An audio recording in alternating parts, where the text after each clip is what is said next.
সকালে এসে দেখি যে ফুল তুলতে এসে শোয়াবো, এসে দেখি যে গাছ সব কাটা দেখতেছি আমড়ানো। আসলে এই পটলের ক্ষেতটা কাটা খুবই দুঃখজনক। এই মাঝিয়ালি গ্রামের অনিমেষ বিশ্বাসের ক্ষেত।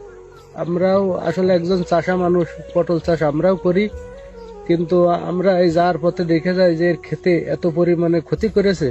খুবই দুঃখজনক একটা ঘটনা। পটল গাছে এত পরিমাণে আসলে ধৈর্য ধরা যায় না। কে বা কারা রাতের অন্ধকারে এই ক্ষেতগুলো এভাবে কেটে দিয়ে গেছে, আসলে খুব মর্মান্তিক ব্যাপার। ক্ষেত যা, তার যে কত কষ্ট হচ্ছে তা সে বলে বোঝানোর মতো না। তা এটা আসলে খুবই দুঃখজনক ঘটনা। একটা ক্ষেত ধ্বংস করে দেয়া, মানে মানুষের সাথে মানুষের কিছু না কিছু ঘটতেই পারে, কিন্তু এইভাবে রাতের অন্ধকারে কাটাটা খুবই দুঃখজনক ঘটনা। বই কত এটা করে দেন? এটা তো 16 শতক হবে, অর্থাৎ 10 কাঠা জমি। 10 কাঠা জমির পুরো গাছগুলোই কাটিয়ে দিয়েছে।